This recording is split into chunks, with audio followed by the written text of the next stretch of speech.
através dos folhetos, né? Eu já, desde criança, 6, 7 anos, eu conheci pessoas que tinham uma maletinha de madeira, onde ele orgulhosamente apresentava para mostrar para as pessoas quantos folhetos ele possuía, né? Eu cresci nessa cultura de ler folheto, né? E até quando eu cheguei à idade de 10, 12 anos, 12 anos mais ou menos, quando eu aprendi a ler com uma certa facilidade, eu, menino ali, eu era convidado ali numa UES, por Zé Biga, algumas pessoas que tinham ali, para eu ler folheto, porque eu já lia com uma certa desenvoltura. Eu gostava, sempre gostei muito de ler, principalmente quando eu era criança, então eu lia com muita facilidade, né? E por isso ele me chamava para eu ali declamar. Ele, olha, eu comprei um folheto hoje, Bastião. Vai lá à noite para a gente ouvir o folheto que eu comprei. É sobre tal coisa, é a mulher da, é a mula da perna é o padre sem cabeça, né? É tal pessoa, a perna cabeluda. Não sei se vocês já viram muito isso, né? Nos anos 70 mais ou menos, a história da perna cabeluda. Então, os eventos sociais, os romances, os duelos dos cangaceiros, que Padre Cícero apareceu para um menino dentro de uma mata e contou a ele o que haveria de ver, né, naquela vida posterior, e a gente lia aquele folheto e a gente ficava todo assim bem informado e com certo temor, porque o mundo estava perto de se acabar, porque a gente acreditava que aquilo ali era uma expressão de uma profecia que haveria de cumprir, pois nós temos um folheto, lido um folheto concernente a esse assunto, né? Então, como eu fui referindo para vocês, nós não tínhamos meio de comunicação na zona rural.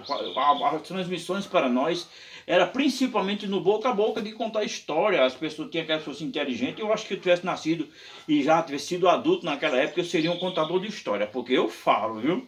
Então, a gente sabia todas as histórias que havia no mundo, o mundo se acabando, aquela coisa todinha, da comadre Folozinha, que apresentou-se um caçador e deu uma pisa nele com urtiga, porque ela não, o cara botou um prato lá de papa para ela lá na mata, uma oferenda, e o cara botou com pimenta e ela deu uma surra no cara. Toda essa história nós conhecíamos e enchia nossa mente, não havia essa comunicação, conforme já falei, como há hoje, né?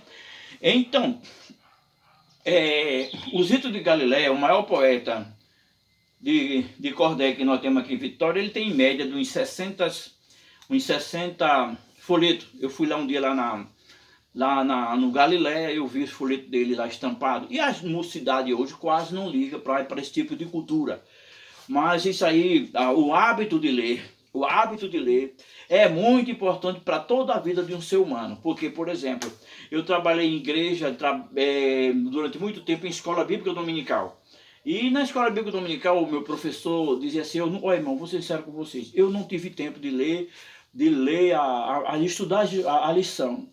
E ele dizia assim, mas eu agradeço a Deus, porque Deus mandou o irmão Sebastião, que ele tem tempo de ler, tem tempo de estudar a lição de escola dominical. Por isso que ele interpreta bem o assunto. Aí um dia eu peguei, depois chamei ele em particular, eu disse, meu irmão, meu professor, eu quero lhe dizer uma coisa, diga, eu não estudo a escola dominical em casa, eu nunca ligo para estudar. Mas como é que você desenvolve tanto a leitura se você não estuda ela em casa? Porque eu tenho o hábito de ler. Quem tem o hábito de ler, ele lê um versículo aqui, pluco, ele já vem a interpretação secular, não é mesmo?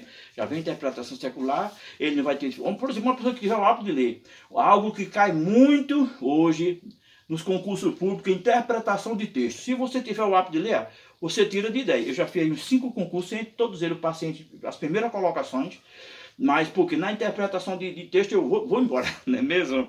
Então, o hábito da leitura ajuda você a interpretar, você lê um documento, você na hora já tem a interpretação, porque você não vai precisar o que é isso, o que é aquilo, beabá, beobó, não. Você, na hora, já vai ter a interpretação ali, você vai ter facilidade. Se você for tiver o hábito de ler, você vai se comunicar melhor, você vai interpretar melhor, você vai ver melhor, você vai tudo... Assim, o mundo de cultura, o mundo de interpretações vai surgir para você. E você pega... É por isso que quase hoje as pessoas não leem, não gostam mais de livro. Até algumas dizem, não, mas nós não gostamos de livro porque não há necessidade de mais de livro, porque na internet tem tudo, realmente tem. Mas não é como você ler um livro, não é mesmo? Porque na internet tem milhões e milhões de assuntos, você não se apega a um tema. Né? Eu disse, quero que me mostre aí um jovem que seja culto, para conversar com ele. Culto, um pregador que seja culto. É difícil de encontrar, né? Porque tudo bem que a palavra de Deus ela se interpreta espiritualmente, divinamente, né?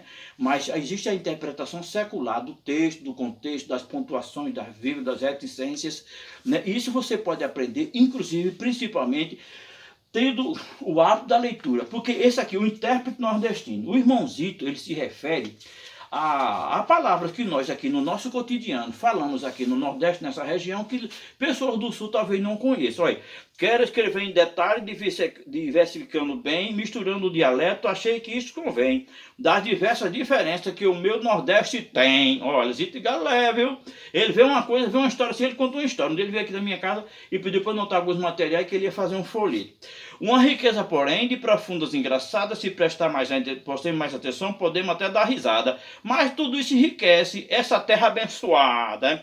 Quem visita a terra amada já percebe a diferença, o calor vem ao encontro, voltar ao sul não compensa, dispensa logo o cansaço, o Nordeste é uma benção, né? Mas há uma recompensa ao ver as praias lotadas, as piscinas coloridas, no dia ou na madrugada, as planchas cortando as águas, na maresia gelada, né? Então aqui já nos últimos versículos, diz assim, ó, nos últimos versos, aqui termino meus versos com a expressão muito rara, falando do meu Nordeste, com a expressão voluntária. O Gonzagão morreu aqui e só deixou seu Cariri no último pau de arara. Então isso é coisa muito bonita. Então a gente, nordestino, a gente de Vitória, precisamos visitar Galiléia. Precisamos conhecer Zito Galé, que inclusive ele faz parte da Academia Brasileira de Letras, é um dos imortais, porque ele tem até livro escrito, né? Aquele homem que com aquela simplicidade, mas ele é uma pessoa que nós devemos dar o maior valor, porque ele é um professor nato da cultura nordestina. Tchau, gente!